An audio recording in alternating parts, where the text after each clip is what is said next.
Thank you for purchasing the Trimester 3 box. In your box, you'll have a fit ball. So today I wanted to make a video on how you can use your fit ball for the rest of your pregnancy and going into labour.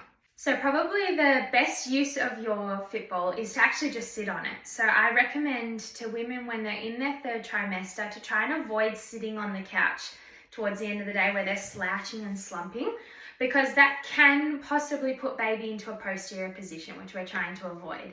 So when you're on the fit ball, as you can probably see, it's impossible to slouch. If you slouch, you're going to fall off the ball. So it encourages a nice upright posture. It does encourage more of an anterior tilt or a tilt forwards of your pelvis, which is going to help prevent baby from moving into a posterior position.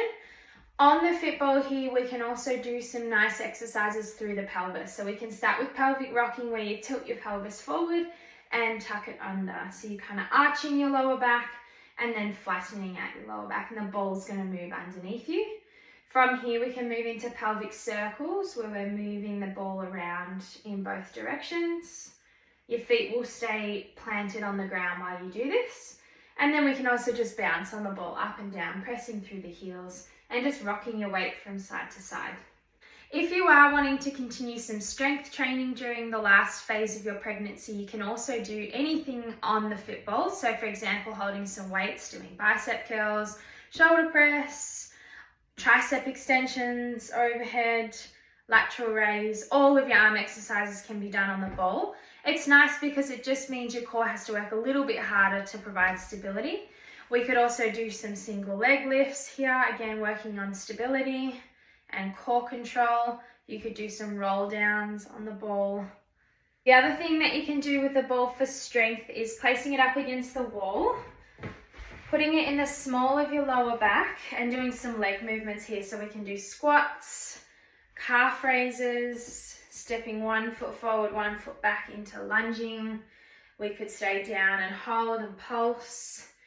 Again, from here, you could maybe do some upper body exercises so you've got some support against the back of the ball. What I really wanted to highlight in this video today was how you can use your ball more from a birth preparation perspective, which will then lead into your movements that you can take into labour. So I do recommend to keep your fit ball on you, especially if you're labouring at home, but also if you can ask the hospital if they've got a fit ball that you can use, or you can bring your own in. I think that can be really helpful.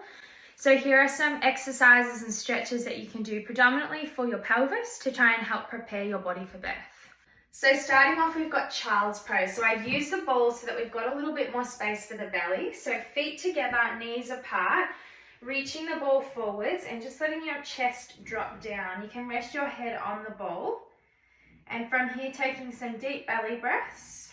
Then you're going to take the ball over to one side, and you should feel a stretch in the opposite side of the body from your shoulder towards your hip.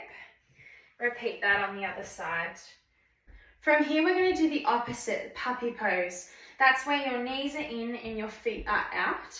The reason I do this exercise is because it can actually open up the pelvic outlet. So it's a great one to have, especially to practice before you go into labour. This is one I can recommend women to do when they're in that second stage labour. So hands are on the ball. From here, we're going to rock our weight forward and back. If you've got flexible hips, you may be able to come all the way down, but just work with whatever range of motion your body allows you to. Focusing on taking deep breaths throughout, trying to relax your pelvic floor muscles, relax your jaw and your ribs. From here, we're going to stretch the inner thighs. So we take one leg out to the side, reach the ball out in front, and then lean back into it from there. Again, using the ball for balance and support, and you can rock your weight forward and back. I sometimes like to rest the elbows on the ball for this one, so you're not having to use your core too much. But we're just rocking the weight forward and back, and you should feel this stretch through the inner part of your leg. We can also use the ball to stretch out the upper back by doing cat-cow. So popping your elbows on the ball, you're going to push the ball away, drop your chest, look up towards the ceiling, take a big breath in, and then breathe out. Pull the ball towards you, round your back, tuck your chin to your chest. So breathing in, relax the belly, relax the pelvic floor, and then breathing out, engage the belly, engage the pelvic floor.